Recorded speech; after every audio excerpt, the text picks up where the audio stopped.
Imanku tetap teguh di dalam Yesus.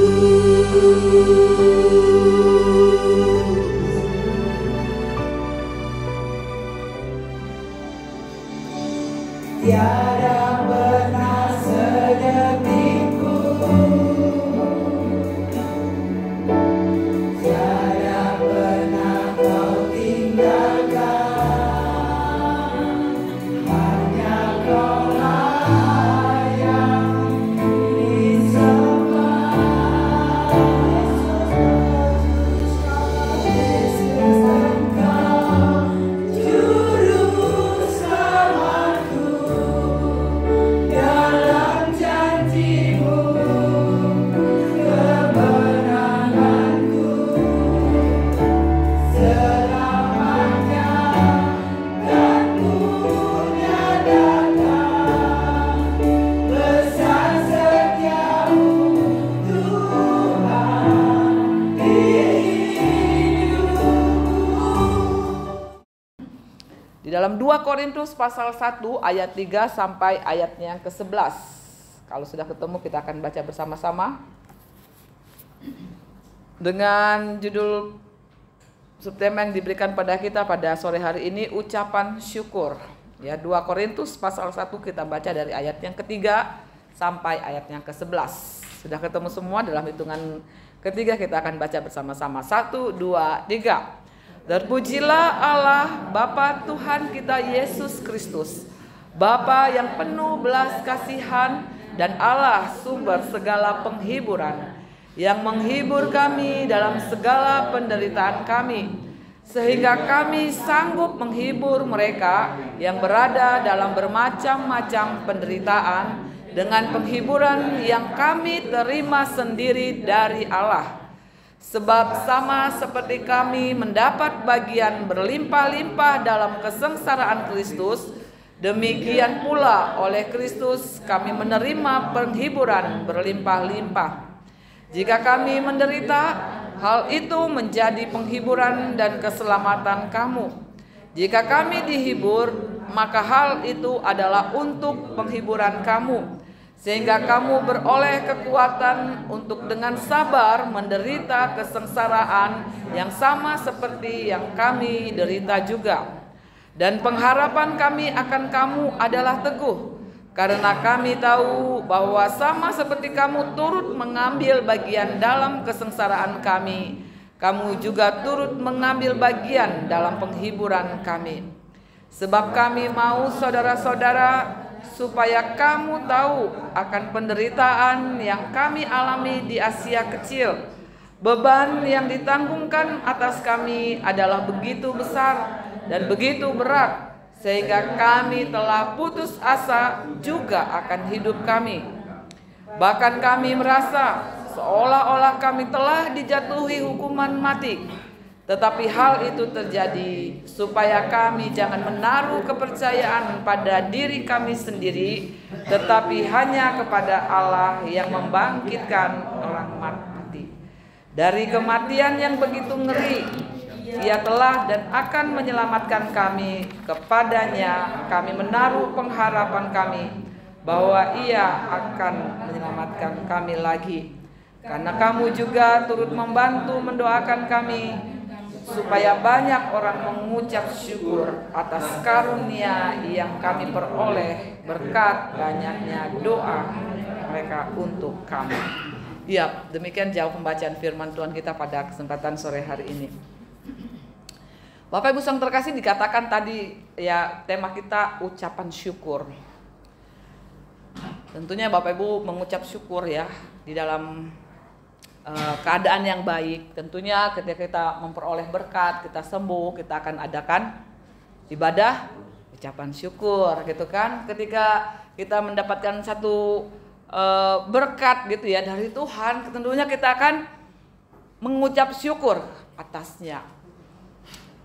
Sangat jarang Bapak Ibu kita itu mengadakan ucapan syukur atas hal-hal yang mungkin itu menimpa kita di dalam hal-hal yang tidak kita inginkan ketika kita dalam penderitaan, ketika kita di dalam kesusahan, ini menjadi satu hal yang sangat sulit untuk kita lakukan, gitu ya. Nah, kita melihat bagaimana apa yang namanya penderitaan itu adalah bagian dari kehidupan manusia. Tentunya ketika manusia jatuh ke dalam dosa, manusia ibaratnya Bapak Ibu adalah manusia yang tidak lepas dari apa yang namanya penderitaan.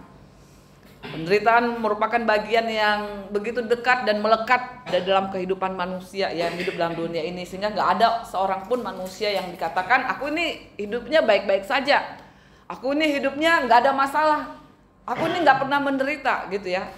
Manusia yang hidup dalam dunia ini pasti mengalami penderitaan, pasti mengalami apa yang namanya kesukaran, kesulitan, tantangan di dalam kehidupan ini. Nah, kita bisa melihat bahwa bagaimana di dalam kehidupan kita sebagai manusia ada yang namanya kebahagiaan juga, gitu Bapak Ibu ya, dan juga penderitaan ataupun kesukaran. Tentunya tidak ada orang yang mau Bapak Ibu mengalami yang namanya penderitaan. Gak ada orang yang kemudian dia berdoa, Tuhan berikan aku penderitaan, Tuhan berikan aku kesukaran, berikan aku sakit, berikan aku kegagalan. Gak ada. Tentunya setiap hari kita berdoa untuk hal-hal yang baik terjadi atas kehidupan kita. Diberikan kekuatan, diberikan kesehatan, diberikan kesuksesan, diberikan apa? Kelimpahan, perlindungan, dan lain sebagainya, gitu Bapak Ibu ya. Dan kita setiap hari itu yang kita doakan. Kita menolak istilahnya apa yang dinamakan dengan penderitaan. Kita menolak apa yang dinamakan dengan kesukaran. Kita nggak mau dekat-dekat dengan dia. Banyak orang yang nggak mau sakit, nggak mau gagal, nggak mau kecewa dan lain sebagainya. Ketika mengalaminya, tentunya Bapak Ibu adalah hal yang tidak mengenakan. Ketika kami besuk salah satu jemaat ya, padahal dia yang diinfus gitu ya, dia tuh teriak-teriak gitu Bapak Ibu. Aduh sakit dia gitu kan. Itu padahal masih diinfus karena mungkin uratnya itu kecil gitu ya, halus. Sehingga tim medis itu sulit untuk apa? Untuk memasukkan jarum suntik. Dia yang menjerit kesakitan, saya yang juga terharu gitu ya. Saya menangis.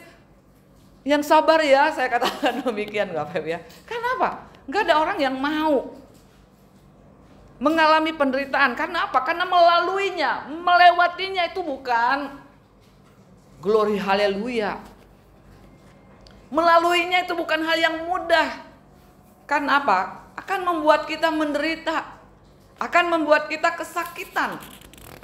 Sehingga orang Bapak Ibu dalam kehidupan ini selalu kita meminta, kita tentunya menolak serta meminta apa yang namanya kebahagiaan, menolak penderitaan dan pastinya menginginkan apa yang dinamakan dengan kebahagiaan. Tentunya semua orang pasti ingin bahagia, amin. Semua orang pasti ingin sehat terus. Semua orang pasti ingin usahanya lancar terus, semua baik-baik saja. Tapi nyatanya Bapak Ibu dalam kehidupan kita tidak selamanya bahagia dan juga tidak selamanya kita menderita. Di dalam hidup kita ini selalu silih berganti, ya. Kadang kita keberkatan di dalam berkat yang Tuhan berikan pada kita. Terkadang juga ada kegagalan, terkadang juga ada yang namanya kesusahan, kekurangan, ada yang namanya kesesakan di dalam kehidupan ini, sehingga kalau dikatakan bernafas pun sangat berat gitu Bapak Ibu ya. Untuk bernafas saja sangat berat. Karena apa? Karena di dada ini mungkin sesak gitu ya. Dan kita mengatakan, Tuhan setiap kali selalu berkata, mengapa hal ini terjadi? Demikian juga Bapak Ibu, kita bisa melihat bahwa kita tidak sendiri di dalam menjalani kehidupan seperti itu. Nabi-nabi dalam perjanjian lama, bahkan Paulus sendiri yang menulis surat ini dia menghadapi jemaat juga yang dalam keadaan menderita. Bukan hanya jemaat yang dalam keadaan menderita, dia juga di dalam keadaan menderita. Maka saya katakan tadi, nggak ada orang yang imun terhadap yang namanya penderitaan. Setiap orang pasti mengalami penderitaannya masing-masing. Paulus di dalam pelayanannya kepada Tuhan, Di dalam pelayanannya Paulus mengalami lebih banyak penderitaan ketimbang kebahagiaan. Bahagianya apa sih bagi Paulus? Satu Bapak Ibu, bukan apa ketika dia selesai mengalami dia menerima salam tempel yang tebal, bukan. Kebahagiaan Paulus itu bukan ketika dia melayani, wah kemudian apa? Dia menerima berkat pujian yang luar biasa, enggak. Hanya satu kebahagiaan Rasul Paulus ketika dia melihat jemaat yang dia layani di dalam pertumbuhan iman yang baik gitu ya, dalam pertumbuhan iman yang benar. Ini menjadi sukacita Paulus. Bukan berbicara tentang hal materi yang dia dapati dari apa? Dari pelayanan-pelayanannya yang ada Bapak Ibu. Di dalam pelayanannya kita melihat ya, nanti di dalam ayat yang ke-8 bahkan di dalam bagian firman Tuhan yang lain, dia memaparkan sejumlah bentuk penderitaan yang dia alami di dalam melayani Tuhan. Dikatakan dia pernah karam kapal, kemudian apa? Dilempar batu, disesah, dipenjara, keluar masuk penjara itu enggak hanya satu kali, bolak-balik. Dia meruntut Bapak Ibu sebanyak-banyaknya penderitaan yang dia alami. Namun kita bisa melihat apa yang dinyatakan di dalam bagian firman Tuhan ini. Ya, ketika Paulus dengan banyaknya penderitaan dan kesukaran yang dialami olehnya, apakah membuat dia kemudian Paulus itu kemudian meninggalkan Tuhan? Apakah dengan banyaknya kesukaran yang dia alami Bapak Ibu membuat Paulus kemudian apa? Meninggalkan pelayanannya? Terkadang kita ini ya Bapak Ibu ya, terkadang kita ini nimbang-nimbang gitu ya, mana yang lebih besar gitu ya, untung apa ruginya gitu kan. Kalau banyak untungnya ya oke deh nyemplung di situ ya. Tapi kalau banyak ruginya ngapain gitu kan? Susah-susah. Tapi Paulus, Alkitab mencatat bagaimana dia tetap setia di dalam panggilannya. Dia tahu bahwa mengikut Tuhan bukanlah hal yang bukan hal yang mudah. Sama seperti Kristus yang sudah menderita. Dia tahu sebagai murid Kristus di tengah dunia yang berdosa ini ada banyak tantangan, ada banyak penolakan, ada banyak bentuk istilahnya itu pertentangan. Dunia akan menolak. Dunia bukan mengatakan welcome terhadap Paulus. Mereka menggunakan banyak cara untuk apa? Tentunya Bapak Ibu, dia termasuk sebelum Kristus menangkap dia adalah salah satu orang yang apa? Menganiaya jemaat. Dia menangkap orang-orang yang percaya kepada Kristus. Ya. Tetapi ketika dia ditangkap oleh Kristus, dia balik Bapak Ibu yang dia apa? Yang dikejar-kejar gitu kan. Dia kebalikan, dia orang yang banyak menderita. Alkitab mencatat ternyata tidak, bahkan di sepanjang hidupnya Paulus itu terus setia dan taat kepada Tuhan walau dia menghadapi banyak kesukaran dan penderitaan. Seperti apa kita belajar Bapak Ibu pada sore hari ini respons Paulus menghadapi penderitaan yang dialaminya. Inilah yang dinyatakan oleh Paulus kepada jemaat yang ada di Korintus itu Bapak Ibu ya. Kita melihat di dalam pasal ayat yang ketiga dan ayat yang keempat. Di sana dikatakan, terpujilah Allah Bapa Tuhan kita Yesus Kristus, Bapa yang penuh belas kasihan dan Allah sumber segala penghiburan, yang menghibur kami dalam segala penderitaan kami sehingga kami sanggup menghibur mereka yang berada dalam berbagai macam penderitaan dengan penghiburan yang kami terima sendiri dari Allah. Perhatikan Bapak Ibu yang terkasih, apa yang dilakukan oleh Paulus di sini. Kita mencatat bagaimana Paulus belajar mengucap syukur. Maka saya katakan Bapak Ibu, panggilan untuk mengucap syukur di tengah penderitaan ini nggak masuk akal gitu ya. Panggilan untuk mengucap syukur di tengah-tengah kesukaran ini normalkah gitu ya? Mungkin kita akan bertanya-tanya ketika ada orang yang mengundang kita ibadah ucapan syukur gitu kan atas bangkrutnya usaha dari keluarga ini. Mungkin kita bertanya-tanya, ini orang beres enggak gitu ya? Kok mengucap syukur di tengah-tengah kegagalan? Kok mengucap syukur di tengah-tengah penderitaan, di tengah-tengah tantangan, di tengah-tengah kesulitan? Apa yang diucapkan syukur gitu? Apakah dia bersyukur, terima kasih Tuhan usahaku gagal, terima kasih Tuhan sakitku nggak sembuh-sembuh, terima kasih Tuhan, apakah begitu? Apa yang disyukuri oleh Paulus dalam hal ini Bapak Ibu? Kita melihat apa yang dilakukan oleh Paulus ketika dia mengucap syukur di tengah-tengah penderitaan yang dia alami, bahkan di tengah-tengah penderitaan yang dialami oleh jemaat Tuhan. Di dalam banyaknya penderitaan bersama dengan teman-teman sepelayanannya, tetapi di dalam penderitaan itu dia bersyukur kepada Tuhan. Mengapa Bapak Ibu? Pertanyaannya adalah, mengapa dia bisa bersyukur kepada Tuhan walaupun sudah banyak menderita? Karena apa? Karena bagian firman Tuhan ini mencatat, Paulus menyadari bahwa Allah adalah sumber penghiburan. Allah lah yang menjadi sumber kekuatan. Allah lah yang menjadi sumber pertolongan di tengah-tengah penderitaan yang dia alami. Paulus menyadari bahwa Allah bukan hanya sekedar memberi penghiburan, tetapi dia adalah penghibur sejati atas kehidupan umatnya. Amin. Maka nggak ada tempat Bapak Ibu penghiburan sejati di luar Tuhan. Kekayaan, harta, kedudukan, hal apapun yang kita miliki, yang kita mengatakan, oh inilah sumber penghiburan, itu akan segera lenyap. Tetapi Paulus sungguh-sungguh menyadari bahwa Allah, tempat penghiburannya bukanlah kepada kesenangan ataupun kepada gemerlapan dunia ini.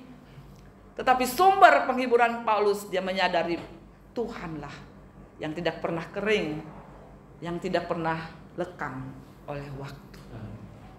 Karena apa Bapak Ibu? Kan ini menyatakan identitas Tuhan. Dia adalah Allah dia adalah Allah sumber penghiburan. Dialah sumber penghiburan itu. Maka Paulus tahu, ya, sebagai milik kepunyaannya, sebagai orang yang percaya kepada Tuhan, nggak pernah Paulus itu ditinggalkan. Nggak pernah dia merasa bagaimana dia itu dibiarkan sendiri berjalan di tengah-tengah penderitaan itu. Tidak. Paulus menyadari identitas Tuhan, keberadaan Tuhan yang senantiasa menyertai dia di tengah-tengah penderitaan yang datang silih berganti. Bapak Ibu, dia tahu bahwa keadaan sekeliling bisa berubah, tetapi dia punya Tuhan yang tidak pernah berubah. Dia sudah mengalami ini. Dia bukan menyaksikan kesaksian orang lain, Bapak Ibu ya. Tapi dia mengalami sendiri. Dia mengalami banyak penderitaan. Dia disesah, dia dilempari batu, dia dikatakan karam kapal, dia kelaparan. Tetapi di situ dia melihat ada tangan Tuhan yang menopang dia. Di tengah-tengah penderitaan itulah dia melihat kuasa Tuhan yang menolong dia. Di tengah-tengah hal itulah dia melihat bagaimana Tuhan melepaskan dia. Ketika dia ada di penjara, Bapak Ibu, ingat, ketika dia memuji Tuhan, maka dikatakan apa? Rantai di kaki dan tangannya itu, belenggu itu lepas gitu ya. Bagaimana Tuhan melepaskan dia, sehingga dikatakan dia bisa bersyukur. Dia mampu menahan penderitaan itu. Dia bisa setia kepada Tuhan karena apa? Karena dia melihat, dia mengalami, dia merasakan pertolongan Tuhan yang boleh menghibur. Dialah Tuhan yang menolong. Dialah Tuhan yang boleh melepaskan. Maka Bapak Ibu yang terkasih dalam Tuhan, ini sikap Paulus. Ketika penderitaan dan kesukaran itu datang, dia belajar untuk apa? Memandang kepada Tuhan. Dia belajar Bapak Ibu untuk fokus melihat kepada Allah. Bagaimana dengan kita ketika kita mengalami penderitaan Bapak Ibu? Bukankah seringkali ya yang terjadi kita bukan memandang kepada Tuhan. Yang terjadi Bapak Ibu, kita lebih terfokus kepada penderitaan kita. Yang terjadi kita lebih memberikan perhatian kepada kesukaran yang kita alami. Sehingga kita tidak bisa bersyukur. Kita tidak bisa melihat bagaimana tangan Tuhan diulur untuk menopang dan mengangkat kita. Karena apa? Karena fokus kita bukan kepada Tuhan. Meskipun mungkin Bapak Ibu sembari kita berfokus kepada Tuhan, itu hanya berlangsung singkat gitu ya. Oleh karena apa? Oleh karena kita dengan cepat kemudian apa? Kesukaran itu menjadi satu momok, satu hal yang menjadi fokus bagi dalam kehidupan kita. Ketika kita fokus kepada masalah yang kita hadapi, ketika kita fokus kepada penderitaan yang kita alami, Bapak Ibu, percayalah kita tidak bisa untuk bersyukur. Kita tidak bisa untuk apa? Mengangkat tangan kita, mengangkat wajah kita untuk bersyukur kepada Tuhan. Tidak mampu. Tetapi bagian firman Tuhan ini mengajarkan kepada kita melalui Paulus bahwa di tengah penderitaan, bagaimana dia bisa bersyukur kepada Tuhan. Dia bisa melihat dan merasakan kasih kuasa Tuhan yang melepaskan dan menolong dia. Maka ketika di dalam kehidupan ini kita menderita, mengalami penderitaan, mengalami kesukaran, mengalami kesulitan, mengalami tantangan, mengalami kesesakan hidup, mungkin kita berpikir, Tuhan, kurang apa aku? Kita sudah rajin beribadah kepada Tuhan, kok masih bisa sakit gitu ya? Kita sudah rajin berdoa, rajin bersekutu, tapi kok usahaku masih bisa gagal ya Tuhan? Kemudian apa yang kita lakukan, Bapak Ibu? Kita mulai keluar apanya? Sungutnya gitu ya. Kalau berulang-ulang apa Bapak Ibu?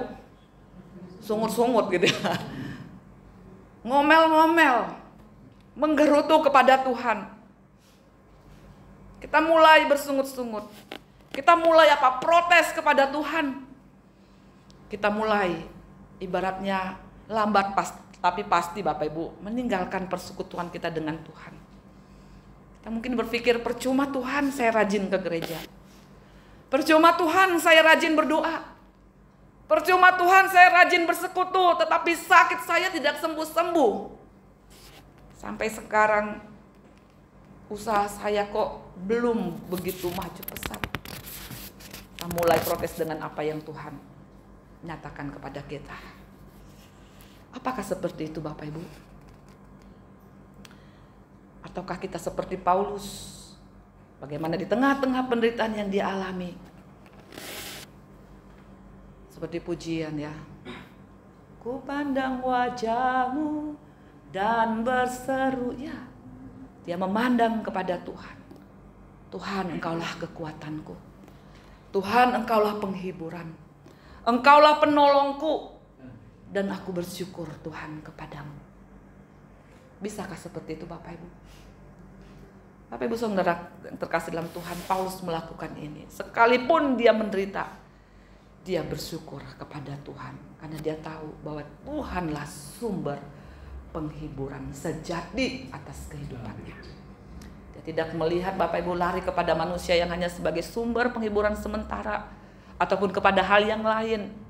Tetapi dia berlari kepada Tuhan. Dia memandang, dia belajar fokus untuk boleh mengarahkan hatinya kepada Tuhan. Memang enggak mudah. Oleh karena apa? Oleh karena pergumulan kita ini dekat dengan kita. Tapi bagaimana Paulus belajar untuk tenang di tengah badai kehidupan ini. Dia belajar untuk tetap Bapak Ibu ya fokus, tetap teduh di tengah-tengah apa? Gelora badai kehidupan ini. Untuk itu Bapak Ibu yang terkasih dalam Tuhan, siapakah Allah bagi kita? Siapakah Tuhan bagi kita di tengah-tengah penderitaan itu? Kita mau belajar mengenal Dia. Paulus dalam hidupnya Bapak Ibu selalu berproses di dalam pengenakan Tuhan. Dia tahu dia tidak akan mungkin menerima jawaban mengapa ini terjadi. Sampai dia mati pun mungkin jawaban itu nggak ada.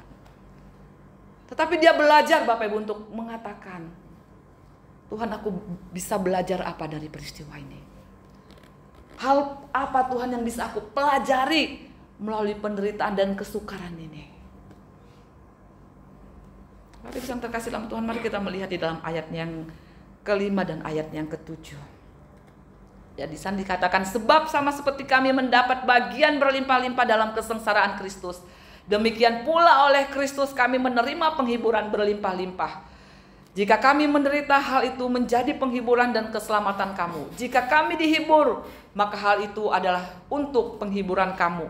sehingga kamu beroleh kekuatan untuk dengan sabar menderita kesengsaraan yang sama seperti kami derita juga. Dan pengharapan kami akan kamu adalah teguh, karena kami tahu bahwa sama seperti kamu turut mengambil bagian dalam kesengsaraan kami, kamu juga turut mengambil bagian dalam penghiburan kami. Bapak Ibu yang terkasih dalam Tuhan, Paulus mengatakan bahwa ketika penderitaan itu datang, maka disitulah Bapak Ibu dia mengalami penghiburan dari Tuhan.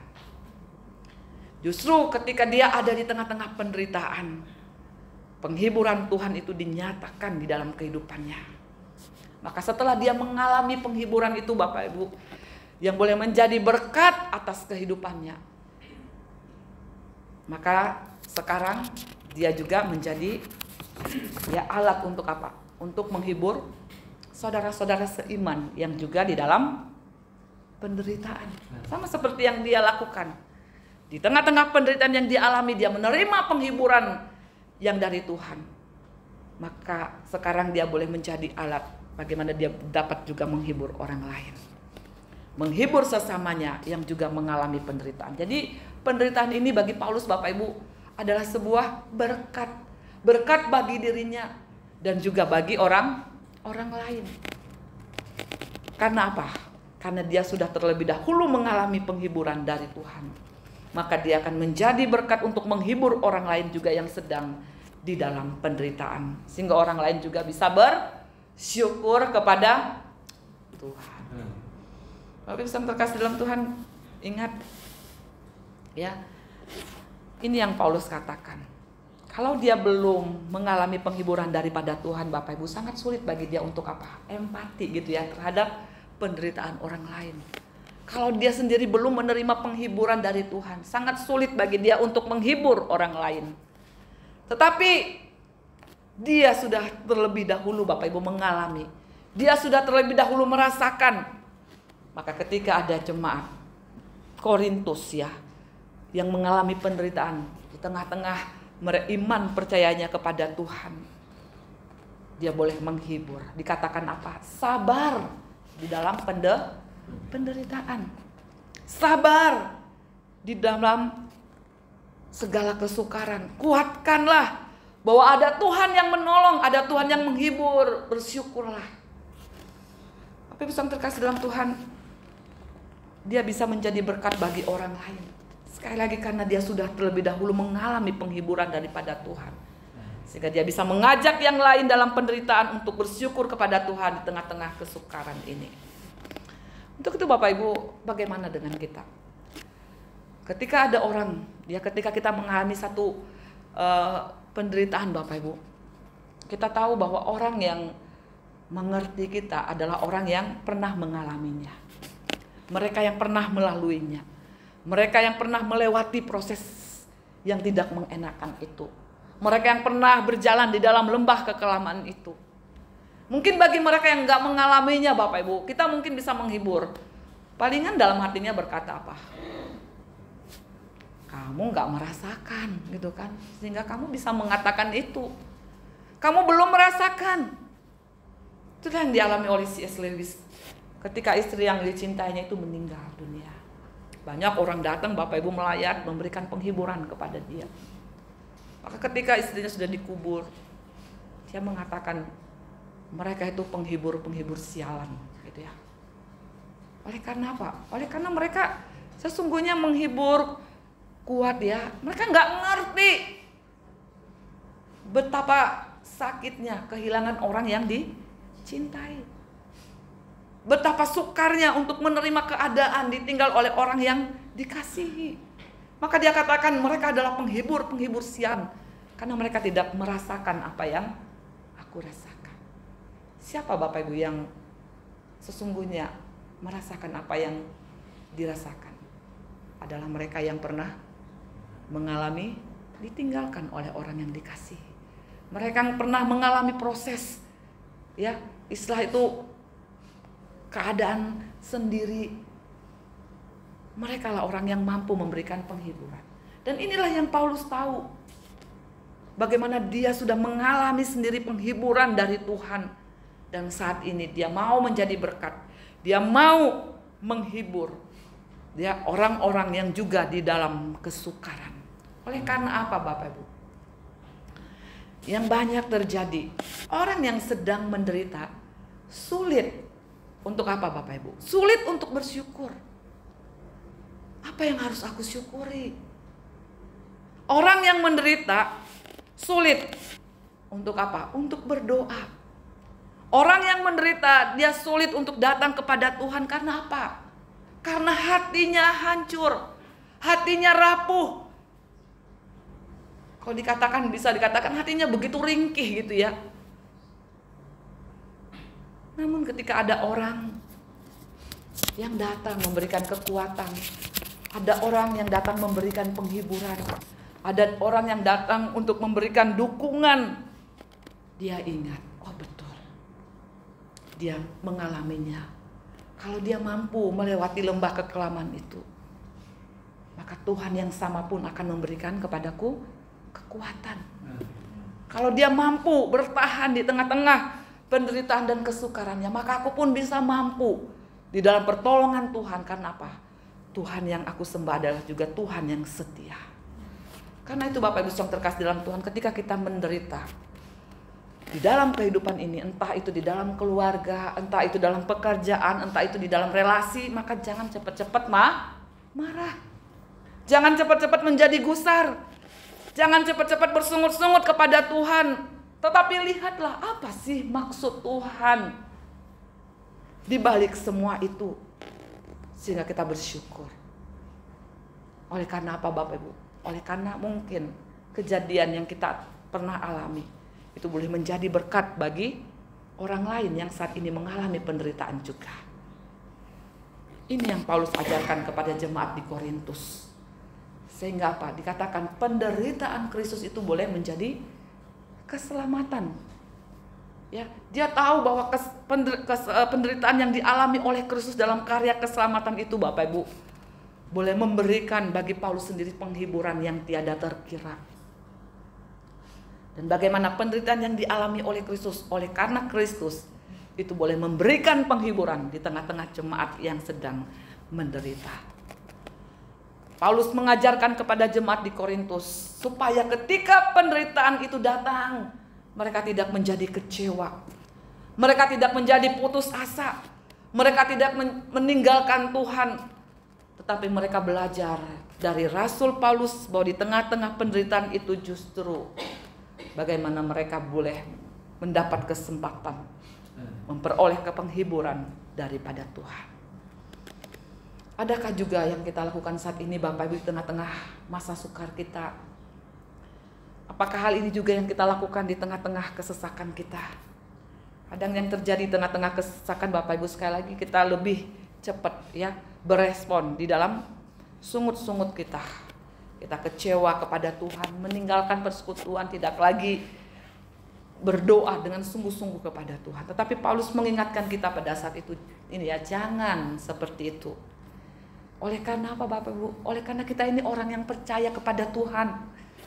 Oleh karena kita ini orang yang sudah diselamatkan oleh Tuhan. Oleh karena kita ini adalah orang yang sudah dicintai oleh Tuhan. Ibaratnya Bapak Ibu, dia sudah memberikan hidupnya. Dia sudah memberikan nyawanya. Itulah yang bagian yang terbaik yang Allah sudah berikan kepada kita. Dia menyelamatkan kita, dia membayar dan menebus kita, dikatakan bukan dengan emas dan perak tetapi dengan darahnya, dengan nyawanya. Maka kita tidak akan pernah menjadi tawar hati. Bahkan kita tidak akan pernah menjadi kecewa dalam pengiringan kita akan Tuhan. Oleh karena apa Bapak Ibu? Paulus menyadari bahwa bukan dengan apa? Dengan dijawabnya setiap persoalan itu ya, sehingga dia menjadi kuat, bukan. Tetapi dia tahu bahwa Allah yang dia kasihi, Allah yang sudah menyelamatkan dia adalah Allah yang tetap setia dulu, sekarang, sampai selama-lamanya. Penyertaan Tuhan itu boleh terus nyata atas kehidupannya. Dia mengatakan Bapak Ibu, ya, sebab baik hidup ataupun mati, kita adalah milik siapa? Milik Tuhan. Kalau Tuhan sembuhkan kita, diberikan Mukjizat kesembuhan ketika kita sakit, puji Tuhan. Tapi ketika Tuhan izinkan kematian dialami oleh orang-orang percaya kepada Tuhan, kita juga mengatakan apa Bapak Ibu? Puji Tuhan. Dia katakan apa? Baik hidup maupun mati kita ini adalah miliknya Tuhan. Dia katakan sebab bagiku hidup adalah Kristus dan mati adalah keuntungan. Gak ada yang dapat memisahkan kita dari kasih Tuhan. Entah itu kelaparan, ketelanjangan, kematian, dikatakan gak ada yang bisa memisahkan kita dari kasih Tuhan. Paulus menyadari rahasia kebenaran ini Bapak Ibu yang boleh terus menguatkan dia setiap waktu di tengah-tengah penderitaan yang dia alami. Maka kita bisa melihat dalam ayat 8 dan ayat yang ke-10 Bapak Ibu, hal yang terakhir. Ya. Bisa dikatakan dalam ayat yang ke-8, sebab kami mau saudara-saudara supaya kami tahu akan penderitaan yang kami alami di Asia Kecil. Beban yang ditanggungkan atas kami begitu besar dan begitu berat, sehingga kami telah putus asa juga akan hidup kami. Bahkan kami merasa seolah-olah kami telah dijatuhi hukuman mati. Tetapi hal itu terjadi supaya kami jangan menaruh kepercayaan pada diri kami sendiri, tetapi hanya kepada Allah yang membangkitkan orang-orang mati. Ayat yang ke-10, dari kematian yang begitu ngeri, Ia telah dan akan menyelamatkan kami. Kepadanya kami menaruh pengharapan kami bahwa Ia akan menyelamatkan kami lagi. Paulus mengatakan Bapak Ibu kepada jemaat di Korintus, kamu lihat ya dalam ayat yang ke-8, ada banyak penderitaan yang telah kami alami di Asia Kecil. Dan di situ dikatakan apa Bapak Ibu? Seperti betul-betul kami itu dalam keadaan putus asa, putus harapan. Ya, dia mengatakan seolah-olah kami telah dijatuhi hukuman mati. Kelihatannya tidak ada lagi harapan untuk hidup. Namun dia katakan di sini Bapak Ibu, kami hanya menaruh kepercayaan kami kepada Tuhan. Di tengah-tengah ketidakmungkinan, di tengah-tengah kemustahilan, dikatakan apa? Kami tidak mengandalkan kekuatan diri kami. Kami tidak mengandalkan kemampuan kami. Tapi kami menaruh kepercayaan kami kepada Tuhan. Kami hanya menaruh pengharapan kami kepada Tuhan. Karena Dia yang sanggup menolong dan melepaskan kami. Maka di tengah-tengah penderitaan yang terjadi, dikatakan Bapak Ibu, mereka tidak mencoba untuk menaruh harapan pada kekuatannya. Mereka tidak mencoba untuk menaruh harapan pada kepintarannya. Tapi mereka mencoba untuk menaruh pengharapan kepada Tuhan. Kami percaya Tuhan bahwa Engkau akan menolong. Kami percaya Engkau akan melepaskan.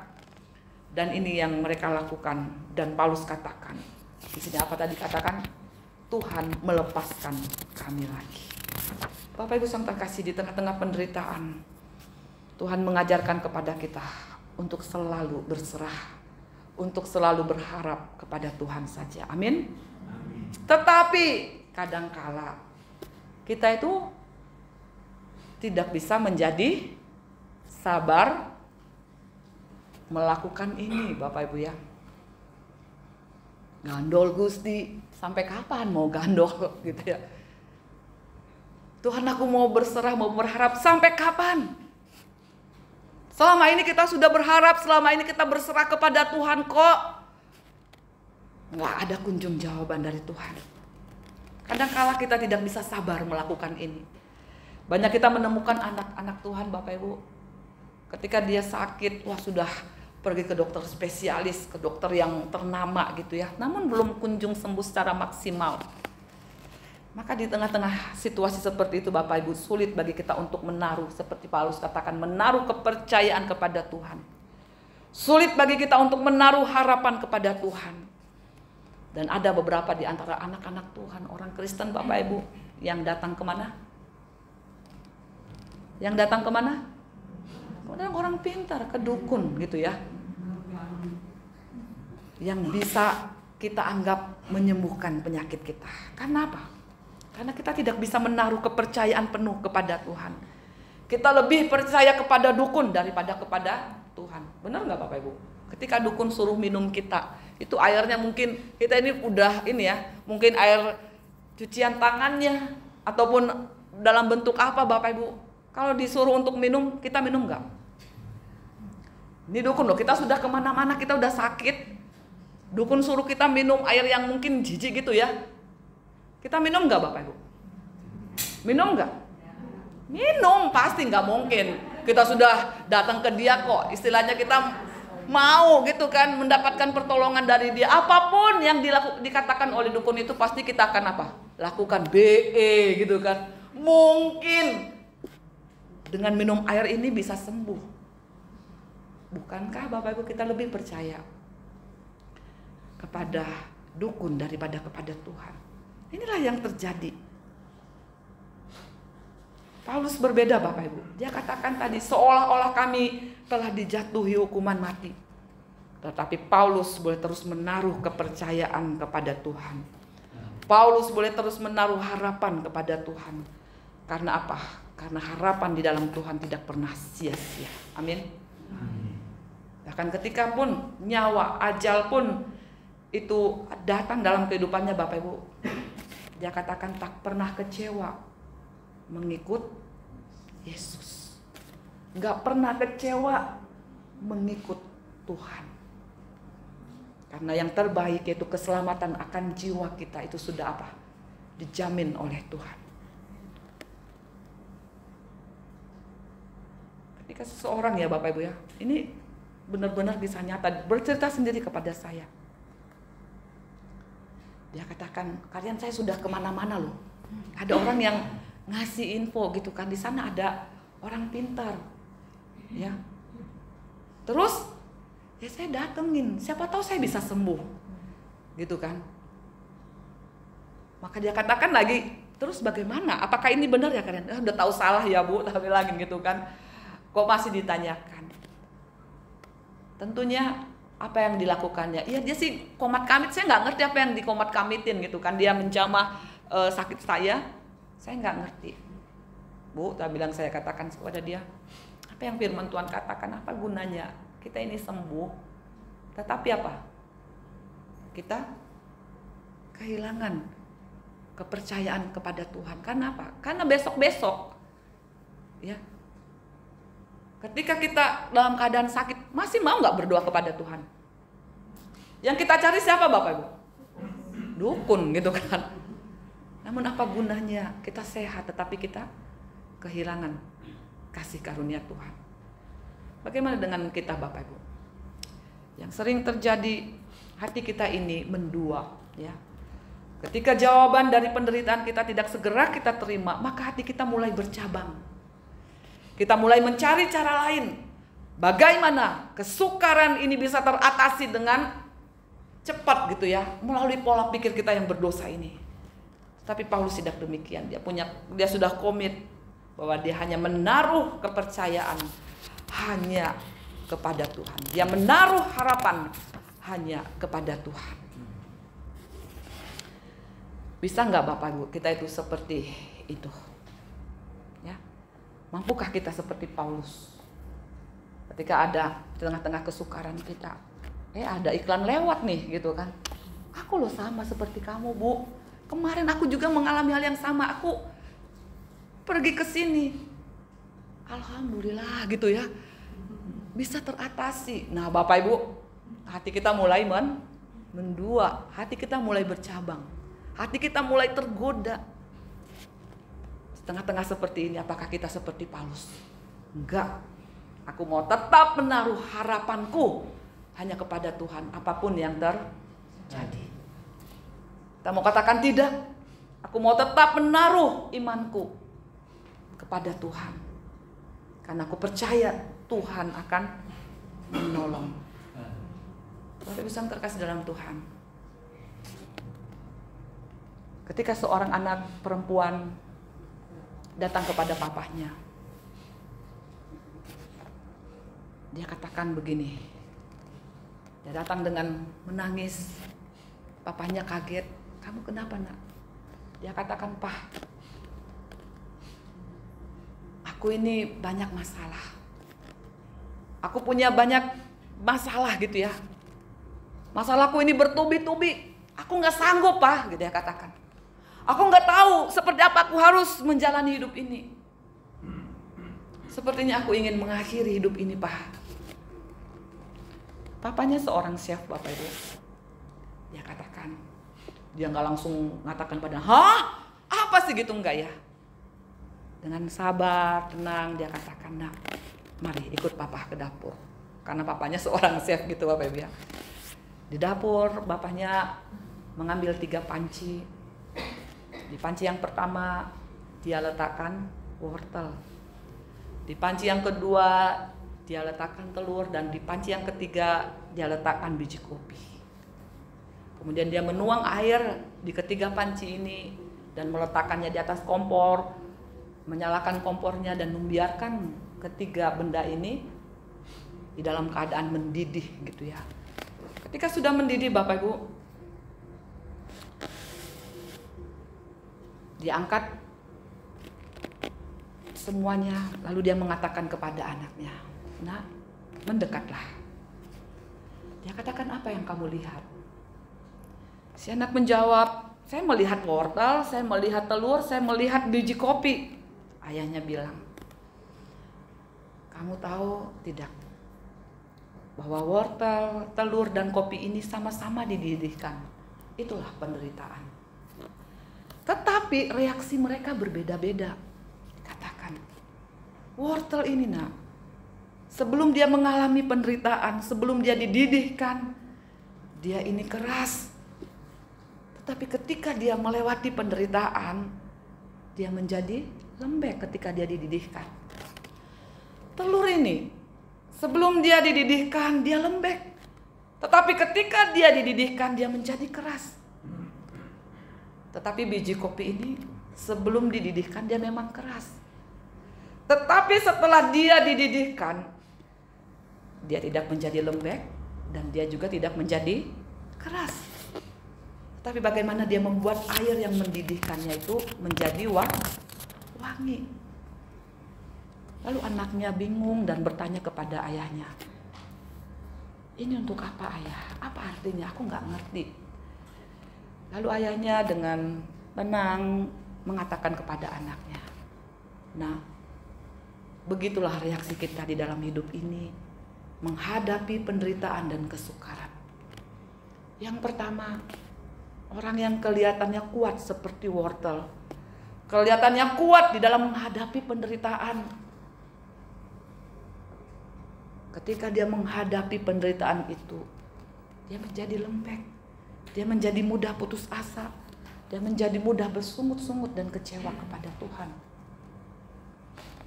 Lalu telur," kata sang anak, "orang yang tadinya taat, orang yang tadinya penurut, orang yang tadinya rajin beribadah, tetapi ketika dia menghadapi penderitaan, dia marah kepada Tuhan. Dia meninggalkan gereja, dia meninggalkan persekutuan, dia kecewa kepada Tuhan." Terus anak mengatakan, "Lalu biji kopi, ayah, bagaimana?" Tetapi biji kopi ini menjadikan penderitaan itu, menjadikan kesukaran itu sebagai kesempatan untuk menyaksikan kasih Tuhan, sehingga berbau wangi. Dia menyaksikan bagaimana Tuhan menolong di dalam penderitaan. Dia menyaksikan bagaimana Tuhan memberikan penghiburan yang terjadi atasnya. Dia menyaksikan bagaimana tangan Tuhan menopang. Itulah yang dia saksikan, sehingga keharumannya itu tercium. Lalu dia dengan tenang memukul pundak anak yang dikasihinya dengan lembut. Dia katakan, "Nah, kamu seperti apa?" Bapak Ibu sang terkasih dalam Tuhan, pertanyaan yang sama juga ditujukan kepada kita. Ketika kita menghadapi penderitaan, kesukaran, tantangan, pergumulan dalam kehidupan ini, bagaimana kita bereaksi? Apakah kita sama seperti tadi ya? Wortel ataupun telur, ataupun seperti kisah Paulus yang kadang kita bersungut-sungut, kecewa dan meninggalkan Tuhan? Ataukah di tengah-tengah penderitaan adalah kesempatan bagi kita menyaksikan Tuhan? Mari kita belajar Bapak Ibu dari Paulus, bahwa kita yakin sumber penghiburan, sumber pertolongan dan sumber kekuatan kita di tengah-tengah penderitaan adalah Tuhan Yesus sendiri. Amin. Kita boleh wangi itu Bapak Ibu boleh tercium. Kita boleh terus memuliakan Tuhan. Dan bagian yang terakhir Bapak Ibu dalam ayat yang ke-11, Paulus mengatakan kepada kita, Tuhan sudah menghibur aku, Tuhan sudah menguatkan aku di tengah-tengah penderitaan. Kamu pun istilahnya apa Bapak Ibu? Mendoakan aku di tengah-tengah penderitaanku. Dan saat ini aku menghibur kamu. Maka dikatakan apa? Sama-sama dengan jemaat semuanya bisa mengucap syukur kepada Tuhan. Pernah nggak Bapak Ibu ya kita mendoakan seseorang ketika dia bersaksi, puji Tuhan, Tuhan sudah lepaskan saya, Tuhan sudah menolong saya. Tentunya respon kita gimana Bapak Ibu semuanya? Puji Tuhan, benar? Puji Tuhan bersama-sama kita. Baik yang menderita saat itu ataupun kita yang mendoakan dia. Sama-sama kita memuji dan bersyukur kepada Tuhan. Mari kita bangkit berdiri bersama-sama.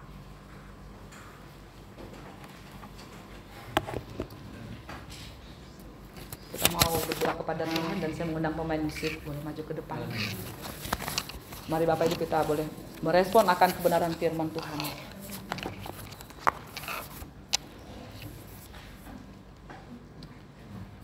Kita mau katakan, Tuhan, indah rencanamu di dalam hidupku. Walaupun saat ini aku tidak mengerti dan tidak memahami Tuhan akan semua rencanamu, tapi aku tahu bahwa semuanya itu boleh menjadi berkat baik bagi diriku maupun berkat bagi orang lain. Indah rencanamu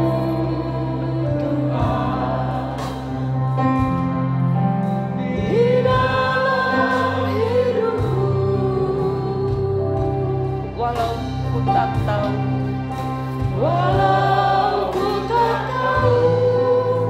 dan ku tak mengerti semua jalanmu. Dulu ku tak tahu Tuhan, dulu ku tak tahu Tuhan. Begitu berat ku rasakan Tuhan, berat ku rasakan.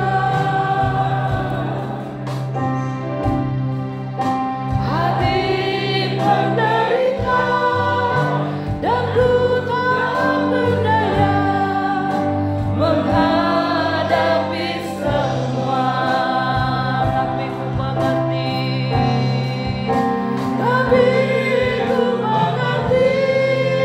sekarang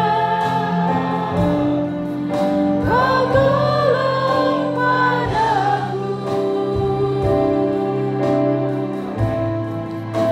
Kini ku melihat dan ku merasakan indah rencanamu,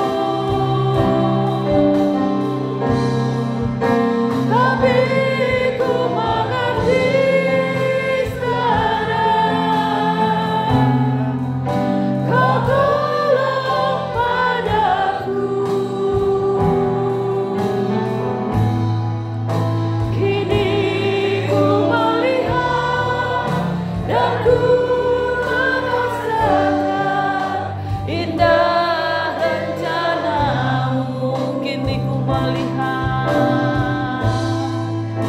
kini ku melihat dan ku merasakan indah rencanamu. Sekali lagi nyatakan, kini ku melihat, kini ku melihat dan ku merasakan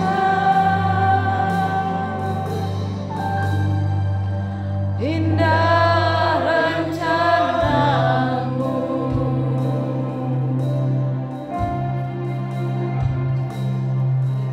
Benar Tuhan, rancanganmu, rencanamu adalah rancangan yang terbaik atas kehidupan kami. Kami tahu Tuhan, sejak kami menerima keselamatan yang daripada Tuhan, kami menyadari hidup kami ada di dalam anugerah-Mu Tuhan. Bahwa sekalipun Tuhan tidak pernah merancangkan hal yang buruk terjadi atas kami, Bahkan ketika hal yang buruk pun itu terjadi. Bahkan ketika orang mengatakan itu adalah hal yang sial bagi diri kami. Tapi Engkau mengatakan bahwa Allah turut bekerja dalam segala sesuatu untuk boleh mendatangkan kebaikan. Tuhan, sungguh ketika kami menyadari akan hal ini, kami boleh mengatakan tak pernah kecewa mengiring Tuhan. Tidak pernah kecewa mengikut Tuhan. Bahwa segala sesuatu yang Tuhan izinkan terjadi, Tuhan punya maksud. Dan kami tahu bahwa segala dan di atas segala-galanya Tuhan, keselamatan di dalam Engkau menjadi kekuatan, menjadi penghiburan yang tiada terhingga atas kehidupan kami. Kami tahu hidup sementara dalam dunia yang penuh dengan dilematika, yang penuh dengan tantangan dan pergumulan. Itu tidak bisa dibandingkan Tuhan dengan kemuliaan yang kelak kami terima di dalam kekekalan bersama dengan Engkau Tuhan. Sukacita yang sejati, rasa syukur yang tiada terhingga ketika kami mengerti dan menyadari kebenaran ini boleh meneguhkan setiap kami Tuhan di tengah-tengah penderitaan kami. Terpujilah Engkau Tuhan. Di dalam nama Yesus kami berdoa dan mengucap syukur. Haleluya. Amin. Silakan Bapak Ibu duduk kembali.